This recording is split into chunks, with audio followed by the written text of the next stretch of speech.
Morning student, Roma Khaire here again. Welcome back to my channel. Learn करने वाले आज हम एलिमिनेशन मेथड एक्सरसाइज 3.4 का question number 1 first part. So let's learn first कि elimination method है क्या। कल जब हमने बात की थी हमने किया था सब्स्टिट्यूशन मेथड, एक ऐसा मेथड जिसमें हम एक वैल्यू को दूसरी इक्वेशन के अंदर सब्स्टिट्यूट करते थे, राइट। यहाँ पर तो हमें एलिमिनेट करना है, एलिमिनेशन मेथड। एलिमिनेशन का मतलब हमें x या y दोनों वेरिएबल में से किसी एक वेरिएबल को एलिमिनेट करना होगा। और उसके लिए क्या क्या ट्रिक्स होंगी, कैसे हमें उस मेथड को यूज़ करना है, स्टार्ट करते करना। We have two equations here, x plus y equals 5 and 2x minus 3y equals 4। First of all पहले की तरह हम दोनों इक्वेशंस को अलग अलग नंबर्स दे देंगे। Will say x plus y equals 5 is the first equation and this one is the second equation। First equation and second equation में हम चेक करेंगे कि कौन कौन से वेरिएबल्स है, आई मीन दोनों में से कौन से वेरिएबल को सेम बनाना आसान है। फॉर एग्जांपल ऊपर वाली इक्वेशन के अंदर ये यहाँ पर x है और यहाँ 2x है। अगर किसी तरह से यहाँ पर 2x आ जाए तो हमारा काम हो जाएगा। कैसे आ सकता है 2x? उसका क्या मेथड है? मेथड ये है कि मैं यहाँ पर अगर 2 लाना चाहती हूँ ना, तो मुझे ऊपर वाली पूरी इक्वेशन को मल्टीप्लाई करना पड़ेगा 2 से। या फिर आप ये भी कह सकते हैं कि 2 से मल्टीप्लाई ना करके मैं इस वाले वेरिएबल को एक जैसा बना सकती हूँ y के वेरिएबल को। मतलब अगर यहाँ पर 3 है ना, तो मैं यहाँ भी 3 ले आऊँ। जैसे यहाँ 3y है ना, तो यहाँ भी 3y आ जाए किसी तरह से। तो दोनों में से किसी भी एक वेरिएबल को सेम बनाना पड़ेगा। तो एक काम करते हैं, फर्स्ट इक्वेशन को मल्टीप्लाई कर देते हैं। किससे करें? 3 से कर देते हैं। इससे होगा क्या? इससे जो फर्स्ट इक्वेशन है उसके अंदर y का वेरिएबल और सेकंड इक्वेशन में भी जो y वेरिएबल है ना, उनके दोनों कोफिशिएंट एकदम सेम हो जाएंगे। करेक्ट। फर्स्ट इक्वेशन को अगर हम मल्टीप्लाई करते हैं 3 से तो क्या होगा? x भी 3 से मल्टीप्लाई होगा 3x प्लस y भी 3 से मल्टीप्लाई होगा 3y इक्वल्स 5 भी मल्टीप्लाई होगा, दैट विल बिकम 15। ठीक है। अब क्या होगा? सेकेंड इक्वेशन के अंदर तो कोई चेंज ही नहीं है, इसको एज इट इज़ लिख देंगे 2x minus 3y equals 4।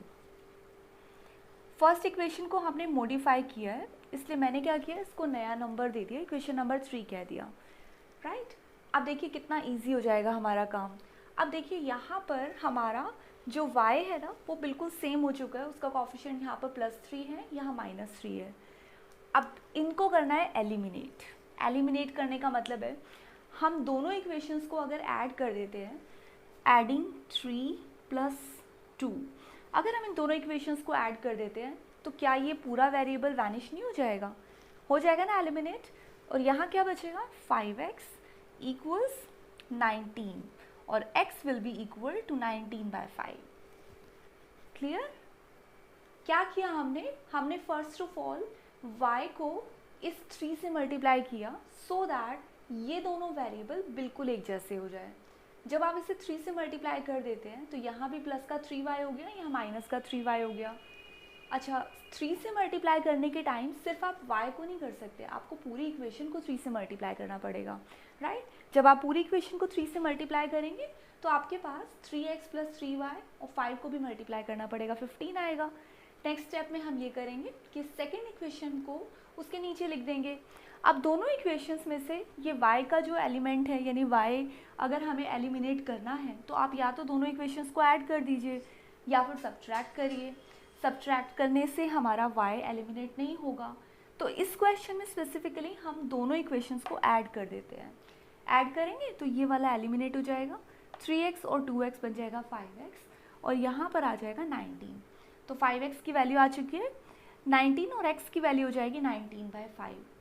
x की ये वैल्यू अब आप सबसे छोटी इक्वेशन ढूंढिए और उसके अंदर पुट कर दीजिए। सब्स्टिट्यूशन मेथड में हम हमेशा थर्ड इक्वेशन में पुट करते थे जो कि सबसे सिंप्लीफाइड थी। यहाँ सिंप्लीफाइड तो नहीं की है हमने, तो हम क्या करेंगे, सबसे छोटी इक्वेशन के अंदर पुट कर देंगे। जैसे पुटिंग x इक्वल्स 19/5 इन इक्वेशन नंबर 1। इक्वेशन 1 बहुत छोटी है ना। क्या है इक्वेशन 1? x + y equals 5। तो x की जगह हम रख रहे हैं 19/5 plus y equals 5।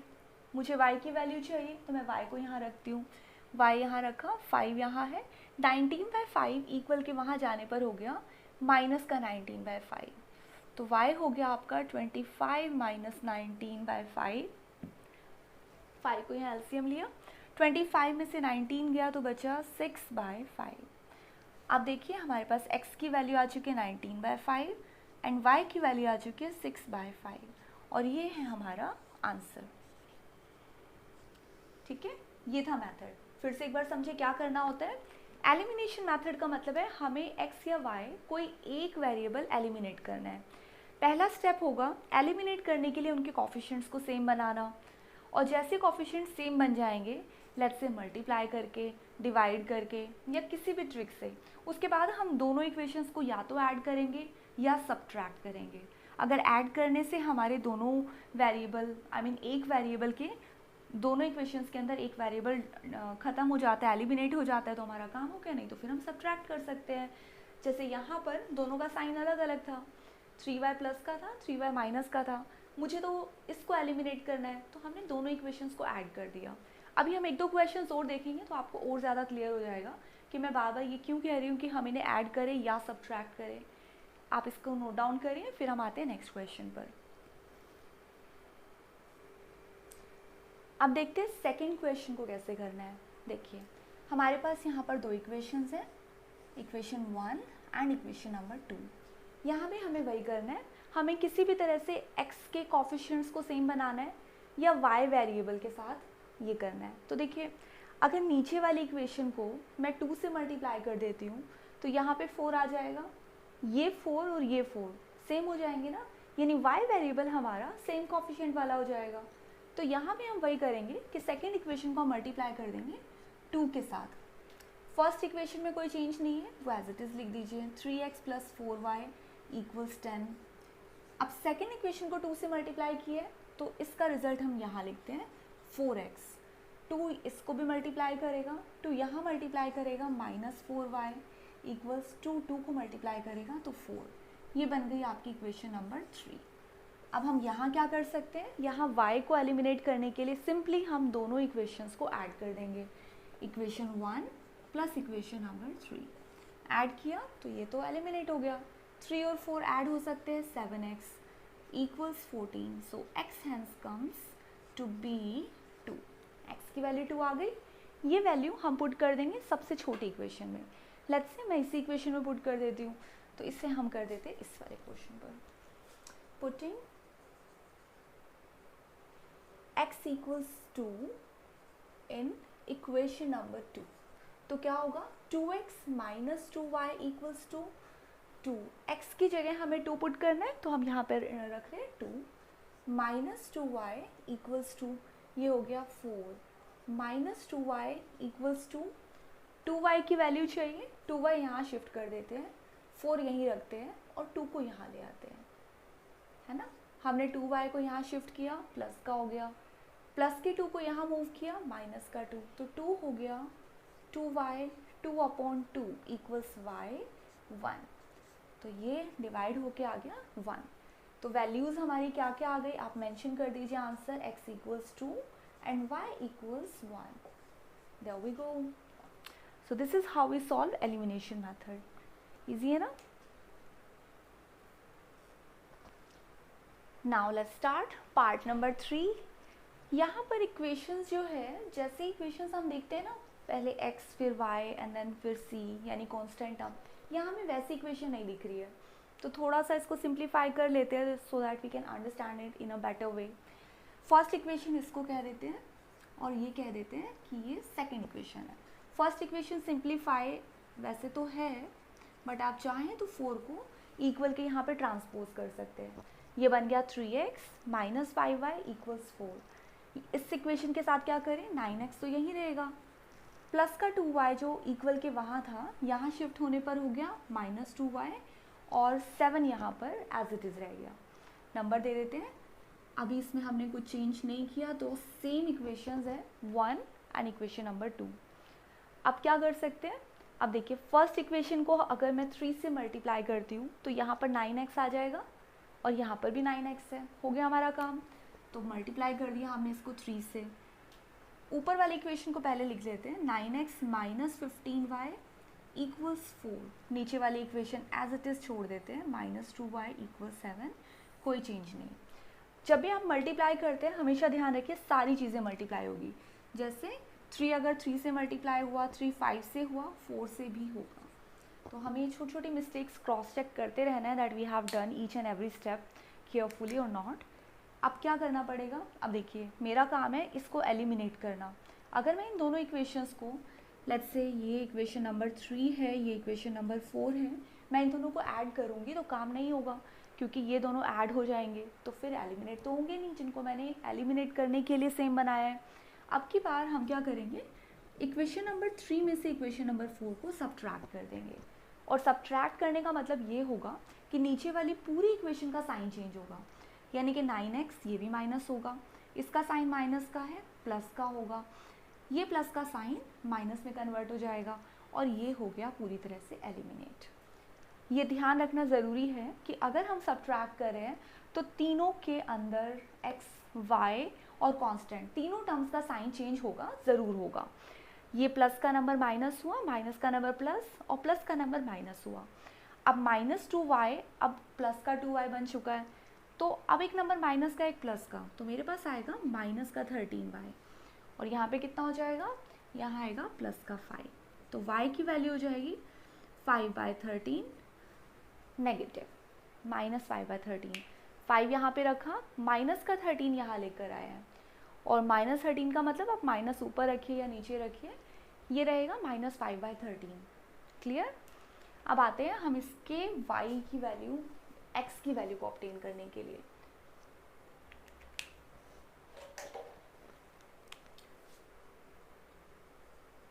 Putting y equals -5/13 किस इक्वेशन में रखें, जो सबसे छोटी होगी। लेट्स से हम फर्स्ट इक्वेशन में ही रख देते हैं, इक्वेशन नंबर 1। इक्वेशन 1 है 3x - 5y equals 4, 3x - 5, y is -5/13, तो ये हो गया -5/13 इक्वल्स 4। अब ये कैलकुलेशन थोड़ा ध्यान से करिए क्योंकि देखिए -5 और -5 मल्टीप्लाई होके बना प्लस का 25 इक्वल्स 4। अब ये मल्टीप्लाई क्यों हुए, क्योंकि ब्रैकेट के अंदर माइनस का 5 है, राइट। तो माइनस का 5 -5 को मल्टीप्लाई कर रहा है, ये हो गया आपका 3x इक्वल्स 4। प्लस का 25/13 हम यहाँ मूव करते हैं तो ये हो गया -25/13 और ये हो गया आपका 52 - 25/13 3x।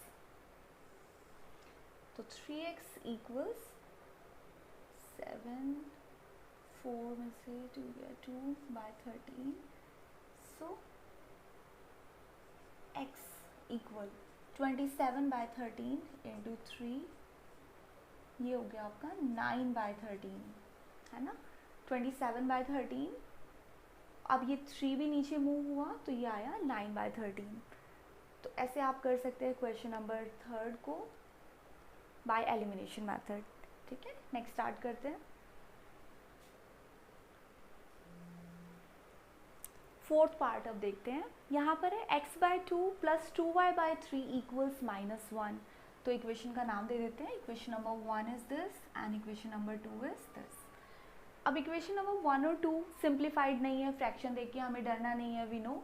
तो यहाँ पर फ्रैक्शंस को थोड़ा सिंप्लीफाई कर लेते हैं। कैसे, x/2 की फॉर्म में दिया हुआ है, राइट। तो हम क्या करें, यहाँ पर ये जो रैशनल नंबर की फॉर्म में गिवन है, इस इक्वेशन को मैं थोड़ा सिंप्लीफाई करके आपको यहाँ दिखाती हूँ कैसे किया जाएगा। देखिए पूरी आप कह सकते हो पूरी इक्वेशन के अंदर हमारे पास 2 और 3 है, एलसीएम लिया आया 6। अब इस वाले डेनोमिनेटर के अंदर 2 है, 3 नहीं है, तो यहाँ पर 3 मल्टीप्लाई होगा। बीच में प्लस का साइन है, प्लस का साइन रहेगा। इस वाले डेनोमिनेटर में 3 है, 2 नहीं है ना, तो यहाँ 2 से मल्टीप्लाई कर दीजिए, ये हो गया 4y। इक्वल की जगह इक्वल का साइन। अब यहाँ पर हम क्या करेंगे, -1 के पास 2 भी नहीं है और 3 भी नहीं है डेनोमिनेटर में, तो दोनों से मल्टीप्लाई यानी -6। फिर से देखिए क्या किया हमने x/2 के अंदर इसके पास डेनोमिनेटर में 3 नहीं है तो 3 से मल्टीप्लाई किया, इसके डेनोमिनेटर में 2 नहीं है तो 2 से मल्टीप्लाई किया, और यहाँ पर -1 के पास ना 2 है ना 3 है, तो ये 6 के साथ मल्टीप्लाई हो गया, यानी 2 और 3 दोनों के साथ। तो यहाँ पर आ गया -6, और हमें पता है कि 6 अगर डेनोमिनेटर में आ चुका है और तीनों के पास है तो फिर हम इसको ओमिट कर सकते हैं, हटा सकते हैं। अब इक्वेशन नंबर 1 हो चुकी है सिंप्लीफाई। ऐसी इक्वेशन नंबर 2 को भी देखते हैं। x - y/3 = 3। ऐसे तो हमने बहुत सारे क्वेश्चंस किए और ये हमें पता है कि कैसे एलिमिनेट होता है। ये 3 एलिमिनेट करने के लिए इसको भी दे दो, इसको भी दे दो। कैसे? 3x - y = 9। तो ये अब तीनों के डेनोमिनेटर में आ चुका है। कैसे? ये 3 y के पास था लेकिन x के पास नहीं है, 3 के पास नहीं है, तो ये जो है यहाँ भी मल्टीप्लाई कर दीजिए, यहाँ भी मल्टीप्लाई कर दीजिए, और ये हो गया वैनिश, राइट? क्योंकि तीनों के पास आ चुकी है सेम क्वांटिटी। अब आप इसे हटा दीजिए, ये हो चुकी है आपकी इक्वेशन नंबर 2 सिंप्लीफाइड। अब 1 और 2 में क्या किया जा सकता है? अब 1 और 2 में हमें कुछ खास करना नहीं पड़ेगा। क्यों? क्योंकि देखिए अगर मैं एक के नीचे एक लिखती हूँ तो यहाँ पर ऑलरेडी एक वेरिएबल है जो सेम बना हुआ है। कौन सा वेरिएबल है वो? x का वेरिएबल। देखिए कोफिशिएंट सेम है ना, तो हम इसे वैसे ही एलिमिनेट कर देंगे सिर्फ सब्ट्रैक्ट करके। तो हमने किया 1 - 2। माइनस करने से क्या होगा? हमें पूरी इक्वेशन का साइन चेंज करना पड़ेगा। तो यहाँ पर ये प्लस का 3x माइनस हुआ, ये प्लस का हुआ, ये हुआ माइनस का, एलिमिनेट। यहाँ पर ये ऐड हो गया, ये बन गया आपका 5y और ये बन गया माइनस का 15। माइनस का 15 क्यों बना? क्योंकि माइनस के दोनों थे नंबर, और ऐड क्यों है? क्योंकि सेम नंबर्स हैं, सेम साइंस है, सेम साइंस को हम ऐड कर देते हैं। तो y की वैल्यू यहाँ पर आ गई है -15 divided by 5 which is -3। y की ये वैल्यू छोटी इक्वेशन में रख देते हैं। लेट्स टेक इक्वेशन नंबर 2 यहाँ रखते हैं। तो ये हो जाएगा आपका 3x - y = 9 and we have 3x। Minus y की जगह हम y की जगह रख रहे हैं -3 = 9। अच्छा, आप यहाँ पर स्पेसिफिकली मैं आपको बता रही हूँ फिर से कि माइनस की जगह माइनस, y की जगह ही सिर्फ हमने -3 रखा है। ये माइनस का साइन जहाँ था वहाँ रहेगा, आप हटाएंगे नहीं। अब क्या होगा? अब ये हो जाएगा 3x + 3 = 9। 3x = 9 और ये 3 यहाँ पर आकर माइनस का हुआ, तो 3x हो गया 6 और x हो गया आपका 6/3 विच इज़ 2, है ना? तो x की वैल्यू आ चुकी है 2 एंड y हमारे पास है -3 और यही हमारा आंसर हो गया। और फिर से बता देती हूँ कि आंसर हमेशा मेंशन करा करिए, सिर्फ x y निकालने के बाद उसको लीव नहीं करना है। पुट कीजिए कि हाँ ये x की वैल्यू है, y की वैल्यू है, you have to sum up the answer. ऐसे हमें आंसर मेंशन करना बहुत ज़रूरी है।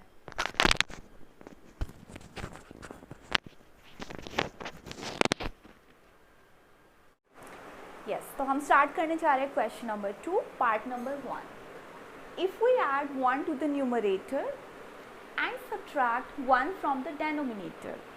अब यहाँ कह रहा है कि अगर हम न्यूमरेटर में 1 को ऐड करें और सब्ट्रैक्ट करें डेनोमिनेटर में से 1, तो एक फ्रैक्शन ऐसी है जो रिड्यूस होकर 1 बन जाती है। फ्रैक्शन मतलब कोई भी ऐसा नंबर जिसे हम x/y की फॉर्म में लिखते हैं, रैशनल नंबर। ऐसी हो सकती है फ्रैक्शन 3/5, है ना, कोई भी हो सकती है, 2/7। अब इन्होंने क्या किया? कोई एक फ्रैक्शन ली, उसके न्यूमरेटर में 1 ऐड किया, यानी 2 में 1 ऐड कर दिया, और क्या किया? सब्ट्रैक्ट किया 1 फ्रॉम द डेनोमिनेटर, और डेनोमिनेटर में से 1 सब्ट्रैक्ट किया। फिर क्या हुआ? अब फ्रैक्शन रिड्यूसेस टू 1। अब ये जो फ्रैक्शन थी ये रिड्यूस होकर, रिड्यूस मतलब कम होकर, शॉर्टेस्ट फॉर्म में आने पर ये 1 बन गई है। It becomes 1/2 if you only add 1 to the denominator. उसके बाद नेक्स्ट कंडीशन दी हुई है। तो पहले ये समझते हैं कि इस क्वेश्चन में हमें अज्यूम क्या चीज़ करनी है। तो यहाँ पर मैं आपको एक बार फिर से रिकैप देती हूँ। हमने हमेशा 2 वेरिएबल सर्च करने होते हैं, एक वेरिएबल x होना चाहिए, दूसरा वेरिएबल y होना चाहिए। तो हम क्या करते हैं, जब हमारे पास x और y नाम के 2 वेरिएबल होते हैं तो ज़्यादातर क्वेश्चंस के अंदर हमें 2 अलग अलग नंबर्स दिए होते हैं। फॉर एग्जांपल आपसे कहा गया 2 नंबर हैं जिनका सम है 16, तो हम क्या करते हैं, एक को वेरिएबल को x मान लेते हैं, दूसरे वेरिएबल को y मान लेते हैं, और हम कहते हैं दोनों नंबर्स जो है x + y है और दोनों का सम दिखा दिया कि x + y = 16। अब यहाँ पर फ्रैक्शन गिवन है तो फिर फ्रैक्शन किस फॉर्म में होती है? फ्रैक्शन होती है हमारी x अपॉन y की फॉर्म में, ऐसी होती है ना फ्रैक्शन। तो हम क्या करेंगे, न्यूमरेटर को x मान लेंगे, डेनोमिनेटर को y मान लेंगे। स्टार्ट करते क्वेश्चन करना।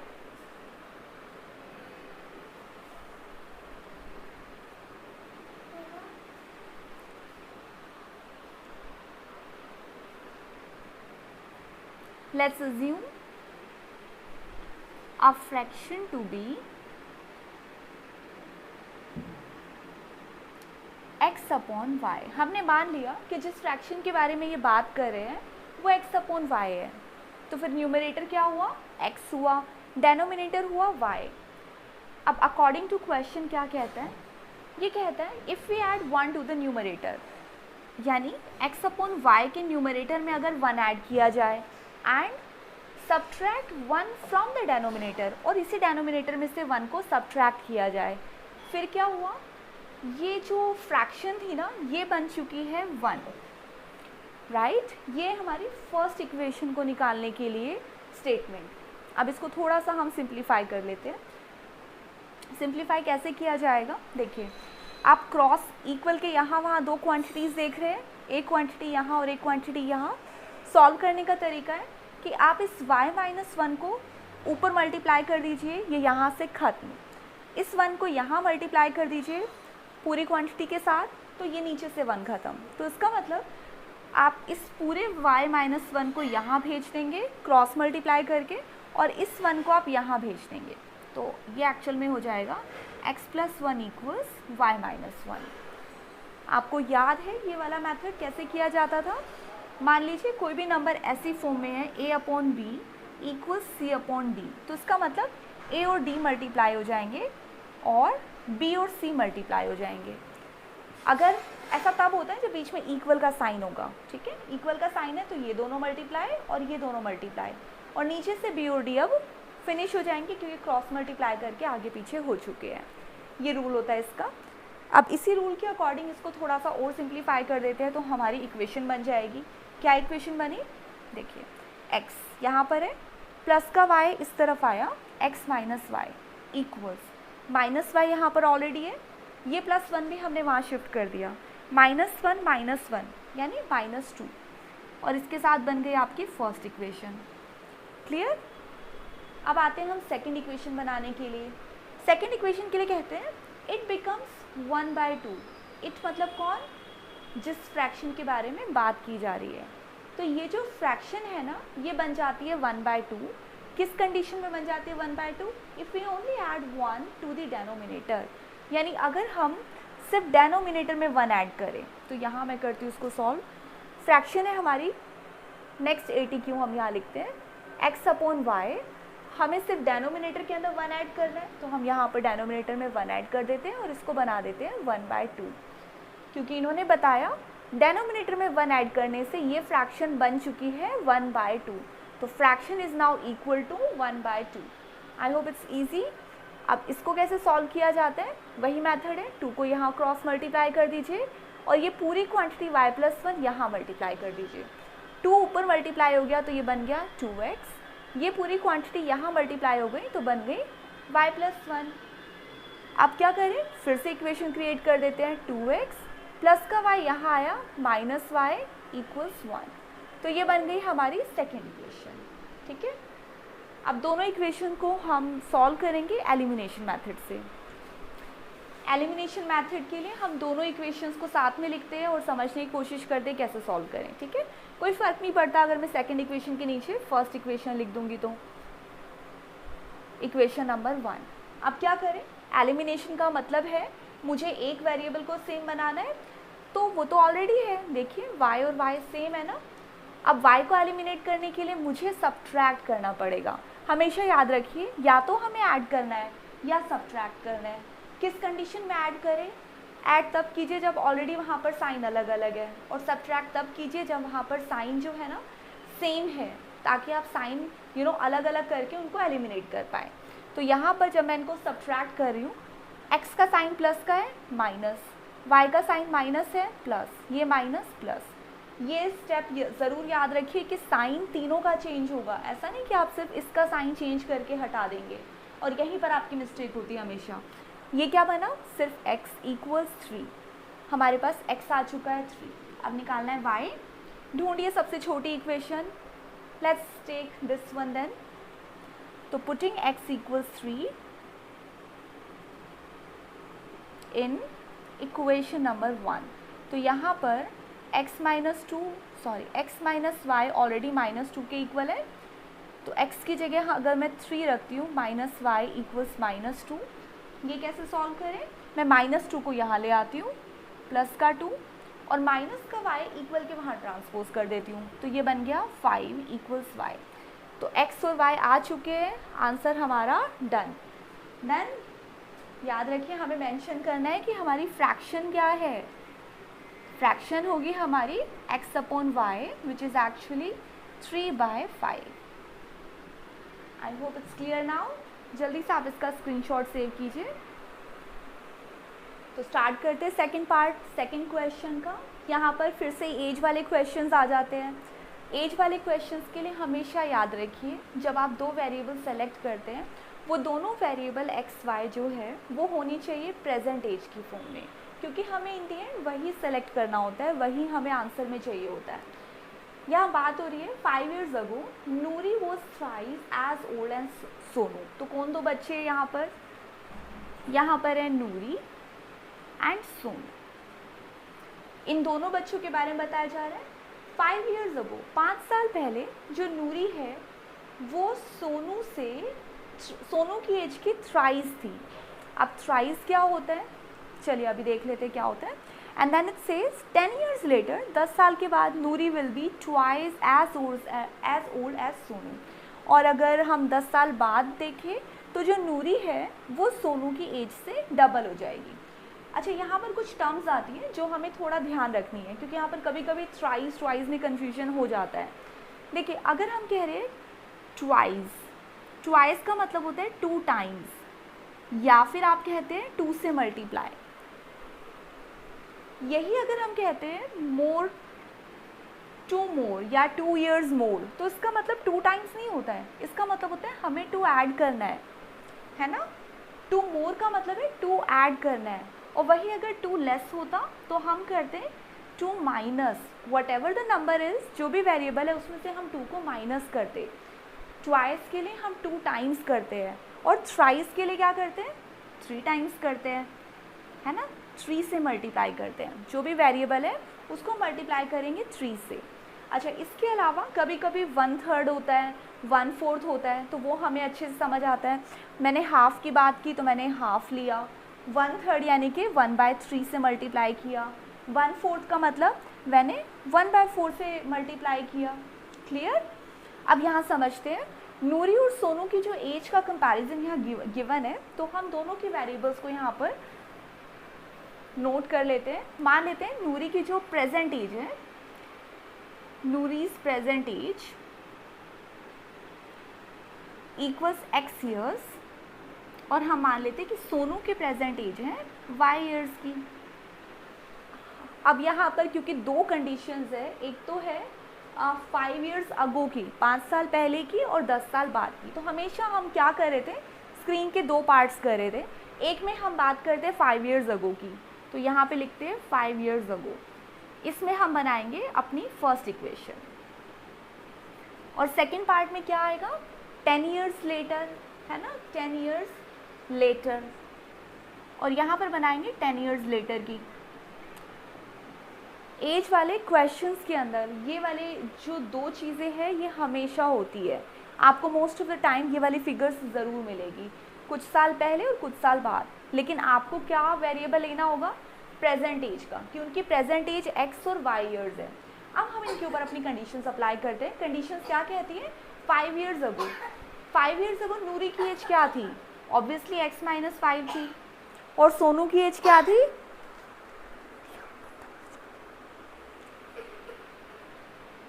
y - 5 थी, है ना। ये है नूरी, ये सोनू। इन्होंने कहा Noori was thrice as old as Sonu. तो ये जो नूरी है ये सोनू की एज की थ्राइस है, तो सोनू की एज की थ्राइस है ना, तो सोनू की एज को थ्राइस कर दो। इजी। हमने क्या किया, नूरी सोनू की एज की थ्राइज है, तो सोनू की एज ये है, नूरी की एज ये है। हमने क्या किया, सोनू की एज को थ्राइज कर दिया, थ्राइज मतलब 3 से मल्टीप्लाई कर दिया। अब इसको सॉल्व करेंगे, हमारी फर्स्ट इक्वेशन आ जाएगी। अगली इक्वेशन पे आते हैं, 10 years later Noori will be twice. अब पहले लिखते हैं नूरी की एज क्या होगी 10 years बाद, x+10 होगी, और सोनू की एज क्या होगी, वो होगी y+10, क्योंकि ये तो इनकी प्रेजेंट एज है ना। प्रेजेंट एज में हम 10 years ऐड कर देंगे तो वो फ्यूचर की एज आ जाएगी। तो 10 years के बाद नूरी हो जाएगी x+10 की, सोनू हो जाएगा y+10 का। 10 years later Noori will be twice, तो नूरी ना सोनू की एज की डबल हो जाएगी। डबल हो जाएगी मतलब तो सोनू की एज को डबल कर दो, यानी ट्वाइस कर दो, है ना। डबल और ट्वाइस या 2 times has the same meaning. तो हमने क्या किया, सोनू की एज को ट्वाइस कर दिया, जो कि हो जाएगी नूरी की एज, कर दिया ट्वाइस, इक्वल कर देते हैं। अब जब हम इनको सॉल्व कर लेंगे हमारी सेकेंड इक्वेशन भी आ जाएगी। जल्दी सॉल्व करते हैं। ये इक्वेशन है हमारी x-5। यहाँ पर कैसे सॉल्व होगा, 3 पहले y को मल्टीप्लाई करेगा 3y, और 3 5 को भी मल्टीप्लाई करेगा -15। स्टूडेंट्स, एक चीज़ मुझे आपको बतानी है कि मैं ये स्टेप्स आपको इतना ब्रीफली इसलिए बता रही हूँ क्योंकि कुछ छोटे छोटे स्टेप्स हैं जो आप लोग भूल गए होंगे। अगर आपको लगता है कि हाँ ये नेसेसरी नहीं है तो please comment on the same video, so that मैं आपके लिए इन वीडियोस को इतना लेंथ में ना बनाऊँ। I am really putting my heart कि आप लोगों को एक एक स्टेप वहाँ समझ आए। बिना टीचर्स के गाइडेंस के भी आप घर बैठकर इन क्वेश्चंस को सिर्फ देख कर समझ पाए, कॉन्सेप्ट आपके क्लियर हो। और क्यों मैं आपको ये बार बार छोटे छोटे स्टेप्स याद दिला रही हूँ, क्योंकि मुझे पता है 9th में जो स्टडी हुई है वो उतना ज़्यादा डेप्थ में नहीं हो पाई है। अब फिर 10th है और 8th में भी एग्ज़ाम्स नहीं हो पाए, तो बहुत सारी चीज़ें हैं जो बीच में हमारे लिए एक बड़ा सारा गैप क्रिएट करती है। Okay, so if you still find कि हाँ समथिंग इज़ देयर कि हमें डिस्कस करना चाहिए, so please let me know on the comment box. Thank you. तो यहाँ पर आते हैं, यहाँ हुआ x, ये जो 3y है इक्वल के मैं यहाँ लेके आती हूँ, इट इज़ -3y, इक्वल यहाँ रहा, -15 यहाँ रहा, माइनस का 5 मैंने यहाँ मूव किया तो ये बन गया प्लस का 5। अब क्या हुआ, x -3y तो ऐसा ही रहा, -15 + 5 क्या कैलकुलेट होगा, ये बन जाएगा -10, और ये हो गई हमारी इक्वेशन नंबर 1। क्लियर। अब हम आते हैं सेकेंड इक्वेशन को सॉल्व करने के लिए। यहाँ पर क्या होगा, x+10 तो एज इट इज़ रहा, लेकिन मुझे इसको सॉल्व करना पड़ेगा। सॉल्व करने के लिए हम 2 को y से भी मल्टीप्लाई करेंगे, 10 से भी मल्टीप्लाई करेंगे, तो ये बन जाएगा आपका 2y + 20, राइट। अब मुझे इक्वेशन बनानी है, x और y एक तरफ करने हैं, तो मैंने x को यहाँ रखा और 2y को इक्वल के वहाँ ले गए, तो बन गया x - 2y = 20 यहाँ रखा। 10 को जब मैं यहाँ लेके आऊँगी तो माइनस का 10 हो जाएगा, ये हो जाएगा x - 2y = 10। ये बन गई आपकी इक्वेशन नंबर 2। अब क्योंकि यहाँ पर ऑलरेडी मेंशन है कि हमें ये एलिमिनेशन मेथड से करना है, तो बी वेरी स्पेसिफिक कि फिर हम एलिमिनेशन मेथड से ही करेंगे। एक के नीचे एक इक्वेशन लिखते हैं और देखते हैं। x - 3y = -10, x - 2y = 10, equation 1 and equation 2। Elimination method क्या कहता है कि हमें वेरिएबल को सेम बनाना है, सेम कोफिशिएंट बनाना है, कुछ करने की ज़रूरत ही नहीं है। देखिए यहाँ पर x है, यहाँ x है, ऑलरेडी सेम है, तो क्या करें, ऐड करें कि सब्ट्रैक्ट करें, जल्दी बताइए। ऑब्वियसली हम यहाँ पर सब्ट्रैक्ट करेंगे, सब्ट्रैक्ट करने से ही तो साइन चेंज होगा और ये एलिमिनेट होगा, तभी तो हमारे मेथड का नाम एलिमिनेशन है ना। अच्छा, सिर्फ इसको करने से काम चलेगा? बिल्कुल नहीं, हमें इसका भी साइन चेंज करना है, इसके प्लस को भी माइनस का बनाना है, राइट। अब इसका क्या होगा, ये बन जाएगा -y = -20 एंड हेंस y = 20। ये कैलकुलेशन मैंने कैसे की, देखिए माइनस का 3y है और प्लस का 2y है, एक नंबर माइनस का एक प्लस का, 3 में से 2 गया 1y यानी कि सिर्फ y। साइन क्यों माइनस का आया, क्योंकि माइनस का नंबर बड़ा था, -3 था। फिर यहाँ क्या किया हमने, यहाँ पर दोनों नंबर्स माइनस के थे, दोनों नंबर माइनस के थे, तो हमने यहाँ पर 10 और 10 को जोड़ दिया और माइनस का ही साइन आएगा। अब जब हम -y को -20 कह रहे हैं तो उसका मतलब ये जो साइन है ये आपस में कैंसिल हो जाते हैं। क्लियर। तो यहाँ y बचेगा 20, इजी। तो y की वैल्यू आ चुकी है 20। अब आते हैं हम x की वैल्यू ऑब्टेन करने के लिए। एक इक्वेशन ले लेते हैं, ये वाली, x - 3y = -10, या ये भी ले सकते हैं जो आपको छोटी लगे। चलिए इक्वेशन नंबर 2 ही ले लेते हैं। x minus 2y equals 10, x minus 2, y की जगह we have to put 20, so let's put 20 over here equals 10। यहाँ बचा x minus 40 equals 10, so x is now 10, minus का 40 यहाँ मूव होने के बाद हो गया प्लस का 40, और x की वैल्यू आ चुकी है 50। इजी, x की जो ये वैल्यू आई है 50 और y की वैल्यू जो आई है 20, ये क्या चीज़ है? क्या सिर्फ x y है? नहीं, हमें मेंशन करना है कि ये दोनों चीज़ें x और y क्या है? नूरी और सोनू की प्रेजेंट एज है। तो नूरी की प्रेजेंट एज क्या हो गई है? नूरी की प्रेजेंट एज हो गई है x years which is 50 years. तो नूरी है 50 ईयर्स की, और इसके साथ ही हम कह सकते हैं कि सोनू की प्रेजेंट एज है 10 ईयर्स। तो सोनू बहुत छोटा है। ठीक है, आप इसका स्क्रीनशॉट सेव कीजिए। क्वेश्चन नंबर 2 का थर्ड पार्ट देखते हैं, क्या कह रहे हैं। The sum of the 2 digit number is 9। The sum of the digits होना चाहिए यहाँ पर, sorry, the sum of the digits of 2 digit number is 9। Also 9 times this number is twice the number obtained by reversing the digits, find the number.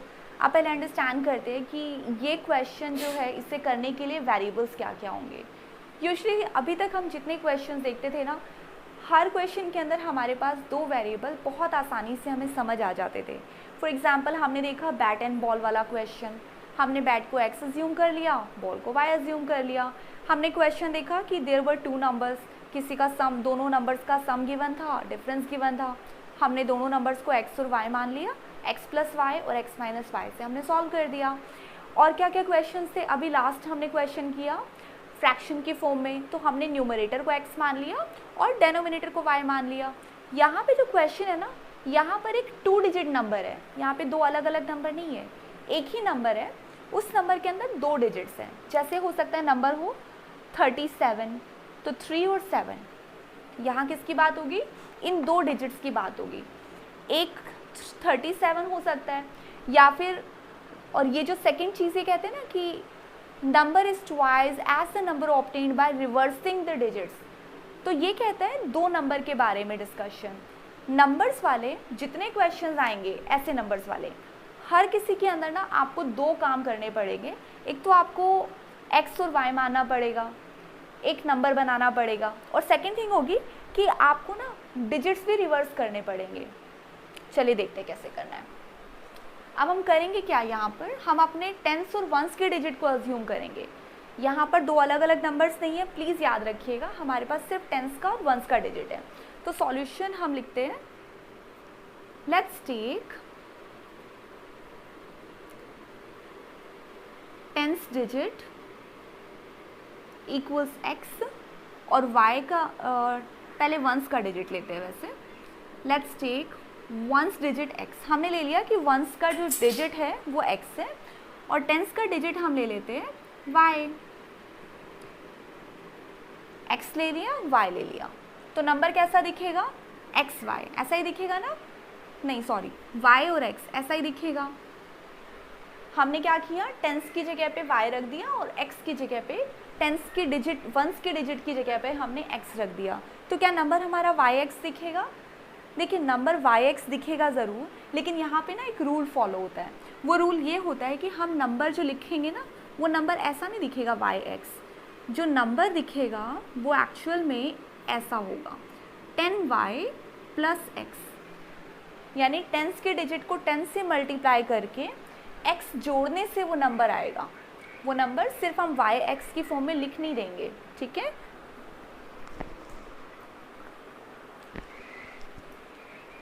ये आपका पहला step है।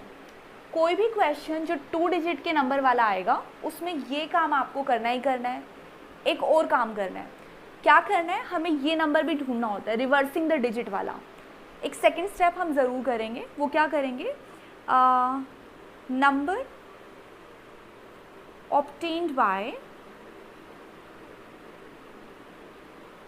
Interchanging या reversing या जो भी लिखा है, हमने क्या किया, डिजिट को इंटरचेंज कर दिया। हमने वंस की जगह पर रख दिया है y और टेंस के डिजिट की जगह पर y रख दिया। जैसे कि 37 को हमने 7 यहाँ रख दिया और 3 यहाँ रख दिया।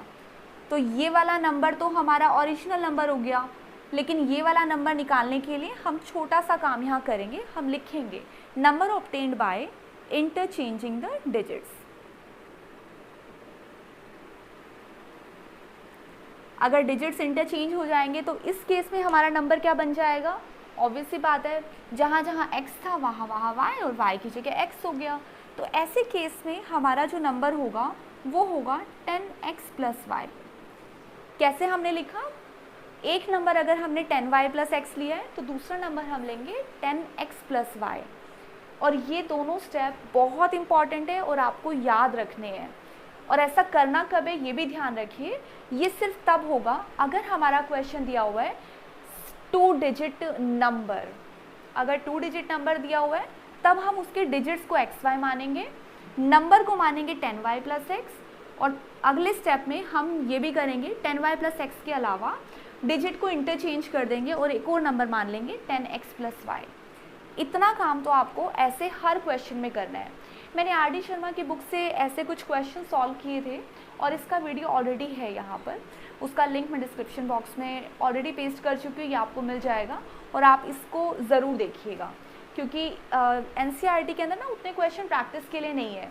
मैंने आर.डी. शर्मा की बुक से इसलिए डाले ताकि आप सेम टाइप के क्वेश्चंस जब 1-2 बार करेंगे तो आपको क्वेश्चंस की प्रैक्टिस होगी, और नहीं करेंगे तो फिर आप भूलते जाएंगे क्वेश्चंस। चलिए, ये स्टेप थोड़ा सा क्लियर हुआ, 1-2 बार और करेंगे तो ध्यान रहेगा। इसके बाद हम आते हैं हमारे मेन क्वेश्चन पर। इन्होंने क्वेश्चन में कहा है 80 के ऊपर आते हैं, सम ऑफ द डिजिट्स होना चाहिए था यहाँ पर, sum of the digits of 2 digit numbers is 9। यानी कि ये जो डिजिट्स है ना, इनके सम की बात कर रहे हैं। यहाँ किसके सम की बात हो रही है, डिजिट्स के सम की, x और y। तो पहली इक्वेशन तो यही बन गई कि x प्लस वाई दिया हुआ इन्होंने 9।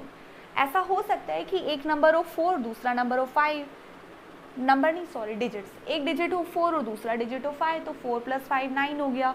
ये भी हो सकता है एक डिजिट 8 हो और दूसरा 1 हो, अभी भी दोनों का सम 9 आ रहा है ना, तो हमें नहीं पता ये 8 1 है, 4 5 है या क्या है, और ना ही हम ये कॉम्बिनेशन ढूंढेंगे। ऐसे हम करेंगे लीनियर इक्वेशन से सॉल्व। नेक्स्ट पार्ट पर आते हैं।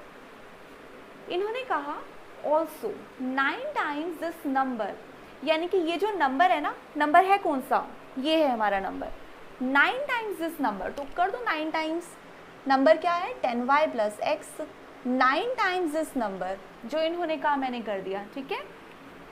9 times this number is twice the number obtained bye, ये किसका ट्वाइस है, इस नंबर का, जिसको हमने डिजिट को उलट पलट के बनाया है। क्या बनाया उलट पलट के, हमने बनाया है 10x प्लस वाई, तो ये इसका 2 टाइम्स है। देखिए, जैसा इन्होंने कहा हमने वही किया, इसी को हम कहते हैं अकॉर्डिंग टू क्वेश्चन। जैसा क्वेश्चन कह रहे हैं ना, हम वही करने वाले हैं। क्या कह रहे हैं, 9 times this number, this number कौन सा नंबर, यही नंबर है हमारे पास, इस नंबर का 9 टाइम्स कर दिया, क्योंकि इन्होंने कहा is twice the number obtained by reversing the digit. वो ट्वाइस है, किसका ट्वाइस है, जो हमने नंबर डिजिट को रिवर्स करके निकाला। और क्या निकाला है हमने, ये निकाला है। तो हमने क्या किया, इसको रिवर्स करके जो नंबर आया था यहाँ लिखा और उसका ट्वाइस कर दिया, क्योंकि इन्होंने कहा था कि इस नंबर का 9 टाइम्स इस नंबर के ट्वाइस के इक्वल है, तो फिर हमने वही किया। अब ये जो इक्वेशन हमारे पास इसको सॉल्व करके बनेगी, उसी इक्वेशन से हम इसको आगे सॉल्व कर सकते हैं। तो इसको सिंप्लीफाई करने का काम शुरू करते हैं।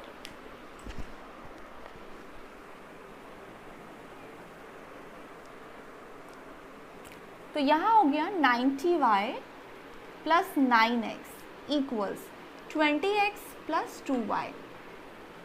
फिर वही करें, x और y एक तरफ कर देते हैं, यहाँ 20x है, y को भी वहाँ ले जाते हैं। अच्छा देखिए, दोनों के पास x है, दोनों के पास y है, तो थोड़ा सा काम करना पड़ेगा।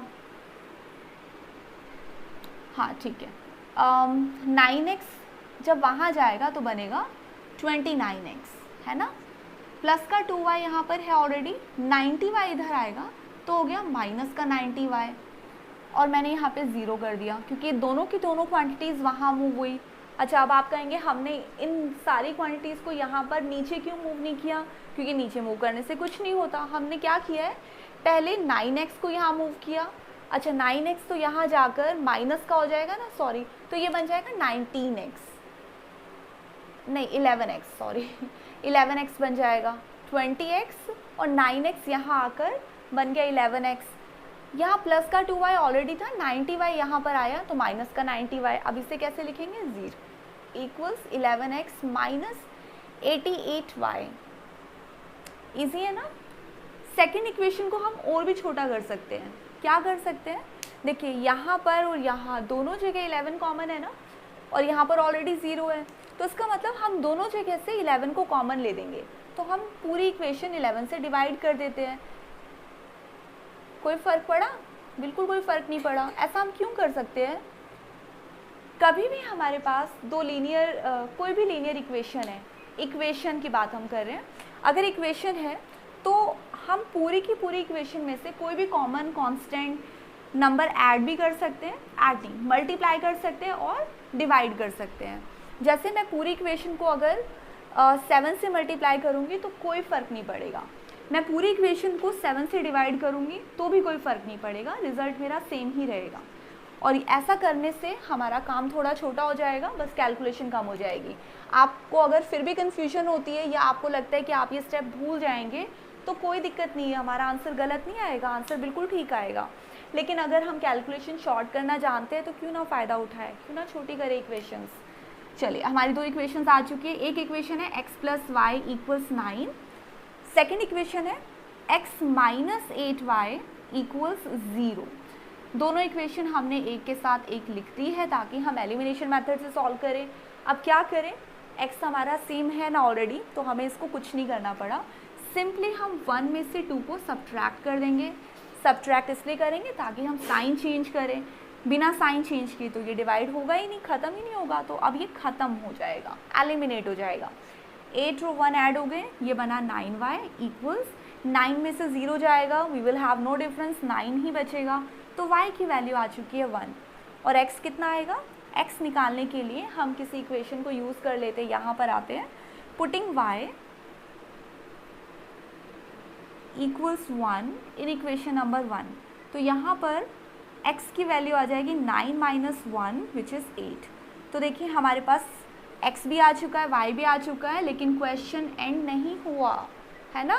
क्वेश्चन को बस यहाँ पर ख़त्म नहीं करना है, हमें क्या निकालना होता है, फाइंड द नंबर, हमें ओरिजिनल नंबर निकालना है। और नंबर क्या है हमारा, hence the number is, number है क्या, नंबर ये है, पहले y का डिजिट फिर x का डिजिट। कैसे y का डिजिट, 10 भी लिखना है, y की जगह y की वैल्यू फिल कीजिए, प्लस x की जगह आप 8 लिखिए, तो बन गया 10 प्लस 8 विच इज़ 18। ऐसे होना ये क्वेश्चन, ठीक है, और ये आपका आंसर हो गया। और ये लिखना ज़रूरी है, आप सिर्फ एक्स वाई पे छोड़ेंगे, आप ये वाला काम पूरा नहीं करेंगे, इसमें तो आप पक्का मार्क डाउन हो जाएंगे। इसका स्क्रीनशॉट सेव कीजिए। क्वेश्चन नंबर 2 का फोर्थ पार्ट हम करने जा रहे हैं। Meena went to bank to withdraw ₹2000। Meena bank जाती है, उनको विदड्रॉ करने हैं ₹2000।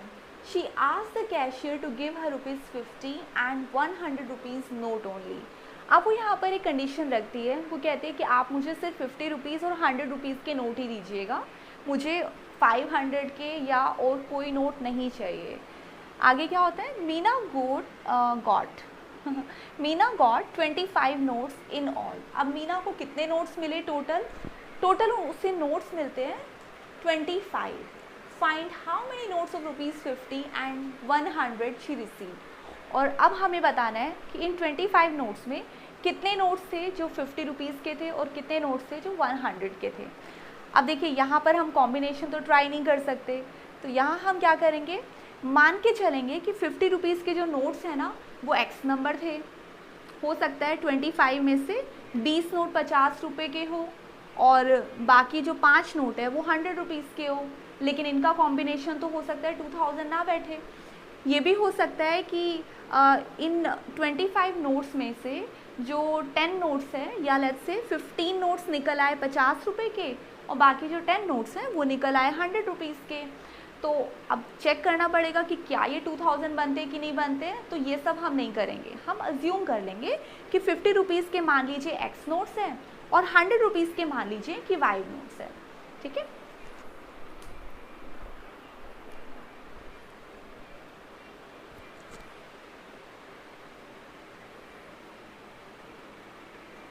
let's assume there are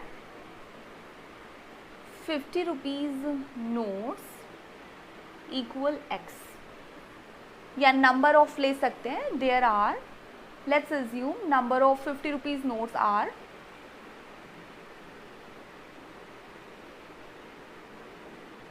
number of 50 rupees notes equal x and 100 rupees notes equal y। ये क्लियर है। और इसके साथ हमारी पहली इक्वेशन बन जाती है कि टोटल नोट्स मिले कितने हैं, x plus y. Total notes उसको मिले थे 25, तो हमने पहली इक्वेशन बनाई x plus y equals 25। Clear है ये। और दूसरी इक्वेशन बनेगी मनी से, कितनी मनी है टोटल, 2000 रुपये है। इसका मतलब ये हुआ कि ये जितने नोट्स थे ना, हमें नहीं पता नोट थे कितने, टोटल तो पता है हमें x के कितने नोट है, y के कितने नोट है वो हमें नहीं पता, लेकिन हमें ये पता है कि ये जो टोटल अमाउंट था वो 2000 रुपये थे। तो इसका मतलब ये हुआ कि x के मान लीजिए 5 नोट थे, मान लीजिए 5 नोट थे, तो 50 रुपये के 5 नोट, तो हम क्या करेंगे x को मल्टीप्लाई करेंगे 50 से, 50x से, और y को मल्टीप्लाई करेंगे 100 रुपीज़ के नोट से, 100 से। तो इसका मतलब हमें पता चल जाएगा कि मान लीजिए 5 नोट थे तो आपको ये पता चला कि 250 रुपये थे, राइट। और y के मान लीजिए 20 नोट थे तो आपको पता चल गया कि 2000 रुपये थे। तो इन कॉम्बिनेशन से 2000 आना चाहिए। तो आपने क्या किया, हमें x और y पता नहीं है कि नोट थे कितने, तो हमने 50 रुपये के जितने भी नोट हैं उसको हमने x से मल्टीप्लाई किया, 100 रुपीज़ के जितने भी नोट हैं उनको 100 से मल्टीप्लाई किया, ताकि हम इन दोनों का जो सम है वो रख सके 2000 के इक्वल। ये बन गई हमारी इक्वेशन नंबर 2। अच्छा, सेकेंड इक्वेशन को शॉर्ट करें। अब तो हमें याद हो चुका है ना कि इक्वेशन शॉर्ट की जाती है। कैसे शॉर्ट करें, देखिए 50x प्लस 100y इक्वल्स 2000। इतनी बड़ी कैलकुलेशन करने की बजाय हम ये करते हैं कि तीनों में से 50 को डिवाइड कर देते हैं। यहाँ ये 50 से डिवाइड होगा, x बचेगा, यहाँ बचेगा 2y, ये 50 से डिवाइड होगा तो यहाँ बचेगा 40, है ना। हाँ ठीक है, 40 बचेगा, यस। सो ये हो गई हमारी इक्वेशन नंबर 2। इक्वेशन नंबर 1 हमारे पास ऑलरेडी है, एक के नीचे एक रख देते हैं, x plus y equals 25 which was equation number 1। अब देखिए हमें आगे कैसे सॉल्व करना है। आगे का सॉल्यूशन आपको आता है, आप खुद कीजिए, कैमरा पॉज कीजिए, I am sorry not camera, video pause कीजिए और इसे खुद सॉल्व कीजिए। सो क्या है, मैं इसे खुद सॉल्व करती हूँ, आप बाद में आंसर मैच कीजिएगा। तो देखिए हमारे x जो है, क्योंकि वो सेम वेरिएबल है तो हमें कुछ मल्टीप्लाई नहीं करना पड़ा, सिर्फ हम सब्ट्रैक्ट कर रहे हैं। हमने सब्ट्रैक्ट किया 2 - 1, x में से x चला जाएगा, यहाँ भी साइन चेंज होगा, यहाँ भी साइन चेंज होगा, ये स्टेप ज़रूर याद रखिए। यहाँ बचा y इक्वल्स, यहाँ कितना बचा 15 बचा, तो y मिल गया हमें 15। तो फिर अब हमें पता चल गया कि x प्लस वाई 25 है ना, x की वैल्यू कितनी हो जाएगी, यहाँ भरेंगे अगर हम 25 तो हमें x मिल जाएगा 25 - 15 यानी कि 10। तो x इक्वल्स 10 आया, y इक्वल्स 15 आया, तो अब हमें आंसर मिल गया। क्या सिर्फ आंसर ऐसे लिखना है? नहीं, आपको लिखना है 50 रुपीज़ के नोट्स कितने हैं, 50 रुपीज़ के नोट्स है x यानी कि 10 नोट्स है, और 100 रुपीज़ के जो नोट्स हैं वो है y यानी कि 15। ये आंसर आप मेंशन करेंगे, हाईलाइट करेंगे, एंड देयर वी गो। जल्दी से इसका स्क्रीनशॉट सेव कीजिए। आई रिक्वेस्ट यू गाइस, जब आप ये क्वेश्चंस करते हैं ना, वीडियो देखते हैं, आप एक बार है ना वीडियो देखने के बाद आप इस क्वेश्चन को वहीं पॉज कीजिए और फिर अपने आप सॉल्व कीजिए। जब तक आप अपने हाथ से सॉल्व नहीं करेंगे ना, ये क्वेश्चंस किसी काम नहीं आएंगे। खुद से सॉल्व करके देखिए, फिर से मैच करिए कि आपकी मिस्टेक कहाँ हो रही है। हो सकता है कोई साइन की मिस्टेक हो गई हो। मैंने अभी भी देखा है कि मेरे बच्चे बहुत सारी मिस्टेक कर रहे हैं, जब वो यहाँ से वहाँ ट्रांसपोज कर रहे हैं या फिर साइन चेंज करने में गलती कर रहे हैं। वो गलती इसलिए नहीं हो रही कि उनको आता नहीं है, गलती इसलिए हो रही है कि वो प्रैक्टिस नहीं कर रहे हैं। अब इतने दिन के लॉकडाउन के बाद जब क्लासेस रेगुलर नहीं हो पा रही है, बच्चे जब सिर्फ ऑनलाइन पढ़ाई करते हैं, तो ऐसे में ना प्रैक्टिस नहीं करते हैं। वो सोचते हैं कि वीडियोस देखने से ना क्वेश्चन सॉल्व करना आ जाएगा। ऐसे कभी नहीं आएगा। वीडियो देखिए, समझिए, आप सिर्फ अपने कॉन्सेप्ट को अंडरस्टैंड करेंगे, लेकिन जब तक आप खुद अपने आप उस क्वेश्चन को सॉल्व नहीं करेंगे, उसका आंसर कभी भी आप सही नहीं निकाल पाएंगे। वो प्रैक्टिस के अंदर नहीं आएगा। खुद सॉल्व कीजिए हर क्वेश्चन। आप यही किया करिए, आप वीडियो पॉज कर दिया करिए, क्वेश्चन देखिए क्या है, उसके बाद अपना सॉल्व करना स्टार्ट करिए।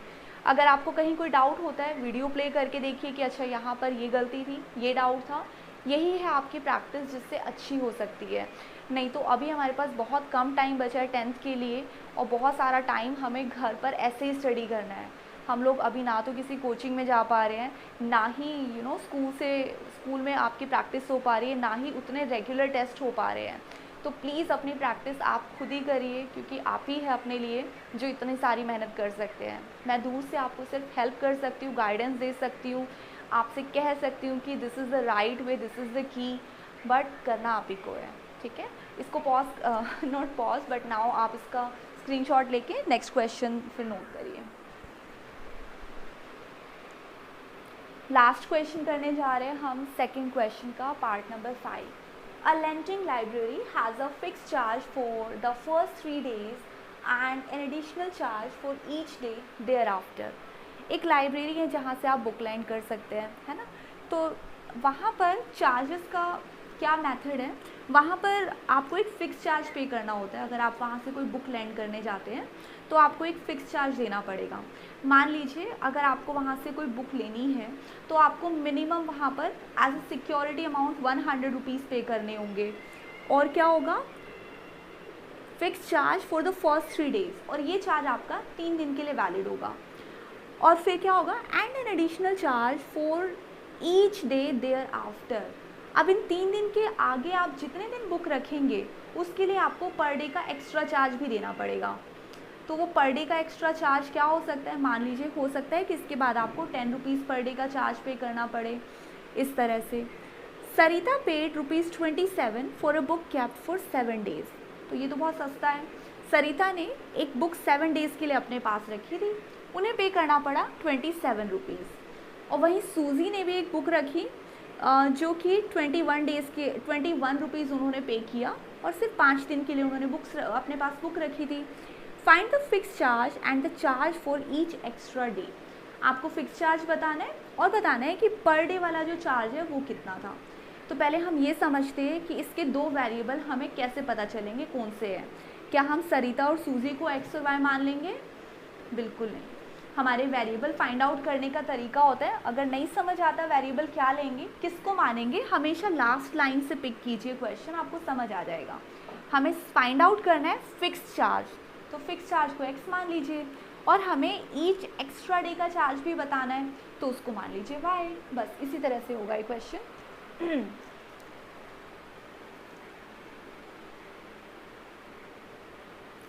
लेट्स अज्यूम या let's take fixed charge to be x। मान लिया हमने कि जो फिक्स चार्ज है वो x रुपीज़ है, और हमने ये मान लिया कि charge for each extra day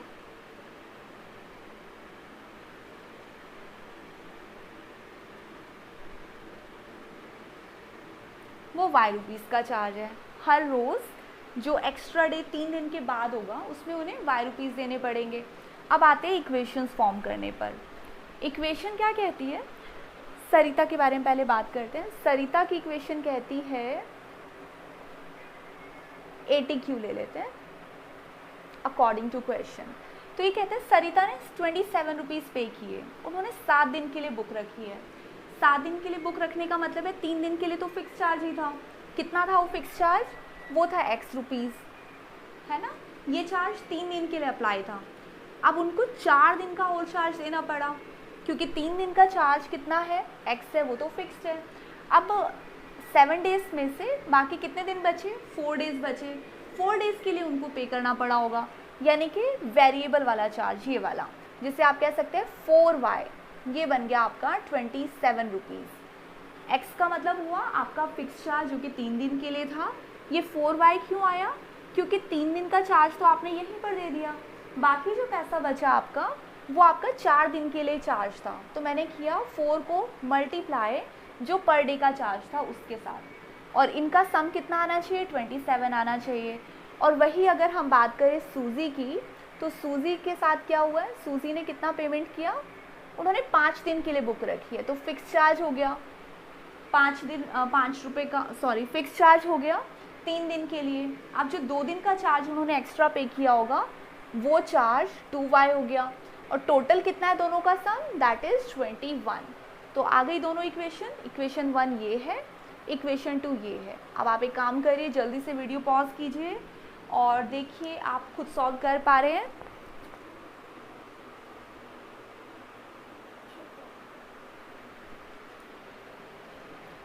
x plus 4y equals 27, x plus 2y equals 21, equation 1 and equation 2 subtract करके होगा ये काम। तो यहाँ बचा 2y इक्वल्स 7 में से 1 गया विच इज़ 6, है ना, बस। तो y की वैल्यू इज़ 3। तो x कैसे आएगा?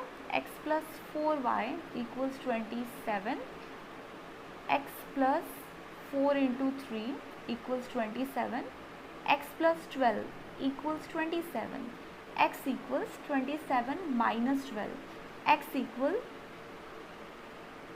15। तो यहाँ पर आपको x और y मिल गया, यानी कि फ़िक्स चार्ज लिखना ज़रूरी है। फ़िक्स चार्ज आपको कितना पे करना पड़ा? x रुपीज़, है ना, यानी कि 15 रुपये का फ़िक्स चार्ज है जो कि 3 दिन के लिए है। और चार्ज पर डे वाला कितना है? पर डे एक्स्ट्रा लिख सकते हैं, वो है 3 रुपये। और ये है हमारा answer that you need to mention in the end. मैं प्रिसाइजली कहती हूँ आंसर ज़रूर लिखा करिए, ठीक है। इसके साथ ही आपकी एक्सरसाइज ख़त्म होती है। कल हम नेक्स्ट एक्सरसाइज पर करेंगे काम, ठीक है।